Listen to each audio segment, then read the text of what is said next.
বন্ধুরা, আশা করি তোমরা সবাই ভালো আছো। তোমার চ্যানেলে তোমাদের সবাইকে স্বাগতম। তো সামনেই তোমাদের যাদের পল সায়েন্স পরীক্ষা রয়েছে তাদের জন্য মোস্ট ইম্পর্টেন্ট 40 কোশ্চেন নিয়ে একটা প্রশ্ন শেয়ার করছি। আশা করছি যে এর মধ্যে অনেক প্রশ্ন তোমরা পরীক্ষাতে পাবে। ইতিমধ্যে তোমাদের জন্য অধ্যায় ভিত্তিক আমি শর্ট কোশ্চেন অর্থাৎ এমসিকিউ শেয়ার করেছি, সেগুলো একটু ভালো করে প্র্যাকটিস করতে পারো। তো চলো আজকের প্রশ্নগুলো আলোচনা করে নিই এবং উত্তরগুলোও শেয়ার করব। তবে অবশ্যই কমেন্টে জানাবে যে কটা প্রশ্নের উত্তর তোমরা করতে পারলে এবং নিজেরা কোন লেভেলে আছো সেটাও একটু জেনে নেবে। প্রত্যেকটা প্রশ্ন ইম্পর্টেন্ট, কোনো প্রশ্নের উত্তর না জানা থাকলে অবশ্যই নোট ডাউন করে নেবে। প্রথম প্রশ্ন, ভার্সাই চুক্তি সম্পাদিত হয়েছিল কবে? 1919 খ্রিস্টাব্দের 28শে জুন, 1920 খ্রিস্টাব্দের 29শে জুন, 1921 খ্রিস্টাব্দের 28শে জুন, 1922 খ্রিস্টাব্দের 29শে জুন। উত্তরটা কী হবে? উত্তরটা হচ্ছে 1919 খ্রিস্টাব্দের 28শে জুন। পরবর্তী প্রশ্ন চলে আসি, রাশিয়ায় বলশেভিক বিপ্লব সংগঠিত হয় কত সালে? 1915, 1916, 1917, 1918। উত্তর হচ্ছে 1917 খ্রিস্টাব্দে। পরবর্তী প্রশ্ন, জাপানে যে বোমা পড়েছিল তার একটির নাম হলো সুপারম্যান, ম্যাডম্যান, স্ট্রংম্যান, ফ্যাটম্যান। উত্তর হচ্ছে ফ্যাটম্যান। পরবর্তী প্রশ্ন, ঠান্ডা যুদ্ধের পরিস্থিতি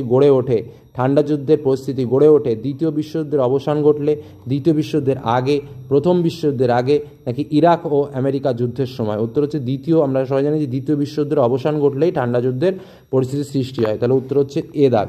পরবর্তী প্রশ্ন, ঠান্ডা যুদ্ধের যুগকে দীর্ঘ শান্তির যুগ বলেছেন কে?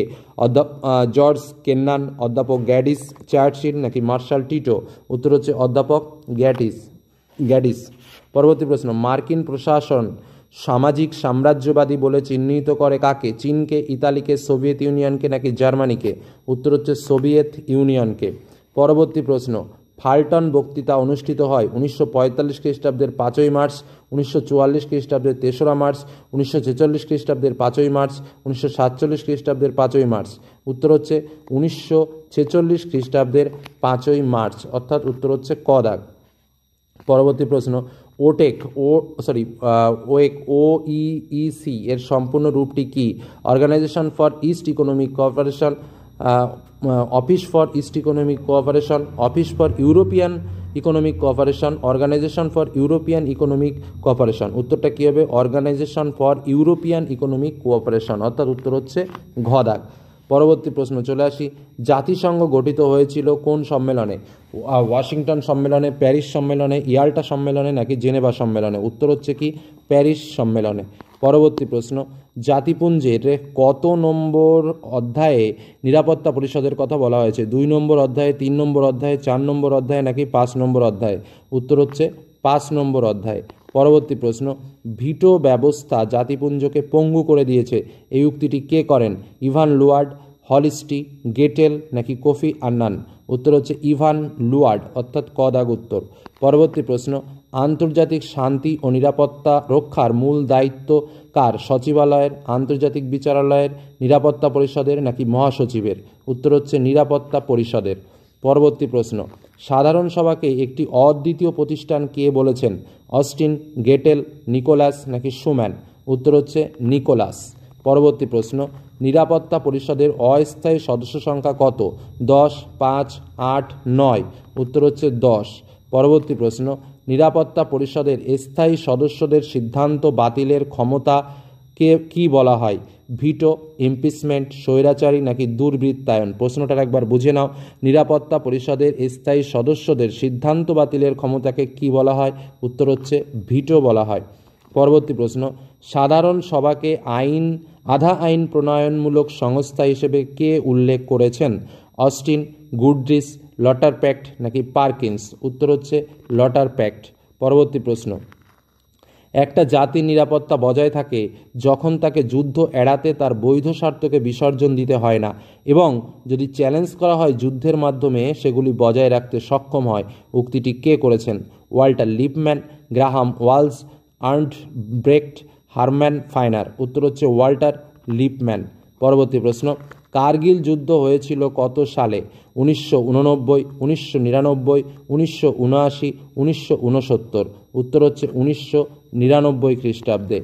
অস্ত্র নিয়ন্ত্রণ চুক্তি হল দেশগুলির মধ্যে অস্ত্রের উন্নয়ন বাড়ানো, দেশগুলির মধ্যে অস্ত্র অর্জন নিয়ন্ত্রণ করা, দেশগুলির দ্বারা অস্ত্র সম্পর্কিত উদ্দেশ্য সংজ্ঞায়িত করা, দেশগুলির মধ্যে অস্ত্র উন্নয়ন বাতিল করা। অস্ত্র নিয়ন্ত্রণ চুক্তিটা কি? হচ্ছে দেশগুলির মধ্যে অস্ত্র অর্জন নিয়ন্ত্রণ করা, অর্থাৎ উত্তর হচ্ছে খ দাগ। পরবর্তী প্রশ্ন, ভারসাম্য ক্ষমতার নীতির মূল কথা কি? সমান ক্ষমতা বজায় রাখা, সর্বাধিক ক্ষমতা প্রতিষ্ঠিত করা, নিরাপত্তা রক্ষার ক্ষমতাকে কাজে লাগানো, নাকি কোনোটাই নয়? ক্ষমতার ভারসাম্য নীতির মূল কথা হলো সমান ক্ষমতা বজায় রাখা। পরবর্তী প্রশ্ন, ভারতের প্রথম পারমাণবিক শক্তির পরীক্ষার প্রকল্পটি হল স্মাইলিং বুদ্ধ, অপারেশন অপার শক্তি, অপারেশন শক্তি, নাকি লাফিং বুদ্ধ? উত্তর হচ্ছে স্মাইলিং বুদ্ধ। পরবর্তী প্রশ্ন, স্মাইলিং বুদ্ধ প্রকল্পটি সংগঠিত হয়েছিল কত সালে? 1978 খ্রিস্টাব্দে রাজস্থানের জয়পুরে, 1974 খ্রিস্টাব্দে রাজস্থানের পোখরানে, 1980 খ্রিস্টাব্দে রাজস্থানের যোধপুরে, 1985 খ্রিস্টাব্দে রাজস্থানের উদয়পুরে? উত্তর হচ্ছে 1974 খ্রিস্টাব্দে রাজস্থানের পোখরানে। পরবর্তী প্রশ্ন, ভারত মহাসাগরের চীনের আধিপত্য প্রতিষ্ঠার বিরুদ্ধে গঠিত একটি জোট হল জিব্রাল্টার জোট, কোয়াড জোট, ন্যাটো জোট, নাকি কোনোটিই নয়? উত্তর হচ্ছে কোয়াড জোট। পরবর্তী প্রশ্ন, মার্কিন যুক্তরাষ্ট্র কত সালে ওয়ার অন টেরর নীতিটি গ্রহণ করে? 2001, 2005, 2010, 2008? উত্তর হচ্ছে 2001 সালে। পরবর্তী কোশ্চেন, CCTI এর পুরো কথা কি? Compare convocation on international terrorism, comprehensive convention on international terrorism, conflict convention of international terrorism, নাকি compare conflict of international terrorism? উত্তর হচ্ছে comprehensive convention of international terrorism, অর্থাৎ খদাগ। পরবর্তী প্রশ্নতে চলে আসি, কার মতে কোনো ব্যক্তি বা গোষ্ঠীর এক স্থান থেকে অন্য স্থানে স্থায়ীভাবে গমন করাকে অভিবাসন বলে? Cambridge Dictionary of Politics, Oxford Dictionary of Politics, Encyclopaedia Britannica, Amnesty International? উত্তর হচ্ছে অক্সফোর্ড ডিকশনারি অফ পলিটিক্স, অর্থাৎ খদাগ। পরবর্তী প্রশ্ন, খিলাফত আন্দোলন শুরু হয় কত সালে? 1919, 1920, 1921, 1922? উত্তর 1920 সালে।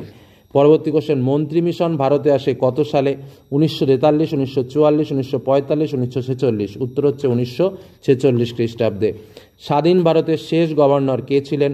মোহাম্মদ আলী জিন্নাহ, জওহরলাল নেহরু, চক্রবর্তী রাজা গোপালাচারী, লর্ড মাউন্টব্যাটেন? উত্তর চক্রবর্তী রাজা গোপালাচারী। কংগ্রেস ও মুসলিম লীগের বিরোধের পরিপ্রেক্ষিতে একটা ভাঙন পরিকল্পনা তৈরি করেন কে? Lord Mountbatten, Lord Wavell, Lord Wellesley, Clement Attlee? উত্তর হচ্ছে লর্ড ওয়াভেল। পরবর্তী প্রশ্ন, সীমান্ত গান্ধী নামে পরিচিত কে? খান আব্দুল গফ্ফর খান, বল্লভভাই প্যাটেল, পট্টবী সীতারামাইয়া, চক্রবর্তী রাজা গোপালাচারী? উত্তর হচ্ছে খান আব্দুল গফ্ফর খান। পরবর্তী কোশ্চেন, সাম্প্রদায়িক বাটোয়ারা নীতির কথা কে বলেন? Lord Mountbatten, Mohammad Ali Jinnah, Ramsay MacDonald, Jawaharlal Nehru? উত্তর হচ্ছে রামসে ম্যাকডোনাল্ড। পাকিস্তান রাষ্ট্রের দাবি প্রথম কে উত্থাপন করেন? সৈয়দ জামাল উদ্দিন, সৈয়দ আহমদ খান, চৌধুরী রহমত আলী, বদরুদ্দিন তৈয়বজি? উত্তর হচ্ছে চৌধুরী রহমত আলী। ভারত বিভাজনের সিদ্ধান্ত ঘোষণার সময়কালে বড়লাটের রাজনৈতিক উপদেষ্টা কে ছিলেন? Lord Wavell, Lord Mountbatten, Clement Attlee, Sir Conrad Corfield? উত্তর হচ্ছে স্যার কনরাড করফিল্ড, অর্থাৎ ঘদাগ। পরবর্তী প্রশ্ন, রাজনৈতিক ক্ষেত্রে জনমত গঠনে সক্রিয় ভূমিকা কে পালন করে? চাপ সৃষ্টিকারী গোষ্ঠী, রাজনৈতিক দল, সংঘ, ক্রীড়া প্রতিষ্ঠান? উত্তর হচ্ছে রাজনৈতিক দল। পরবর্তী প্রশ্ন, ভারতে প্রথম জোট সরকার গঠিত হয় কত সালে? 1971, 1977, 1989, 1990? উত্তর 1977 খ্রিস্টাব্দে। প্রথম লোকসভা নির্বাচনে কংগ্রেস কত শতাংশ ভোট পেয়েছিল? 45, 47, 50, 55? উত্তর 45%। পরবর্তী প্রশ্ন, বহুদলীয় ব্যবস্থা দেখা যায় কোথায়? নিউজিল্যান্ড, কানাডা, ফ্রান্স, নাকি সবকটি? এই সবকটিতেই কিন্তু বহুদলীয় ব্যবস্থা দেখা যায়, অর্থাৎ উত্তর ডি দাগ। Indo Russian forum on trade and investment গঠন করা হয় কত সালে? উত্তরটা করেই দেওয়া আছে 2007 সালে। পরবর্তী প্রশ্ন, ভারত সর্বপ্রথম পারমাণবিক বিস্ফোরণ ঘটায় কত সালে? 1974, 73, 74, 75, নাকি 80? উত্তর হচ্ছে 1974 খ্রিস্টাব্দে। এই হলো আমাদের 40টি প্রশ্ন এবং উত্তর শেয়ার করলাম। প্রত্যেকটা প্রশ্ন ইম্পর্টেন্ট। ধন্যবাদ।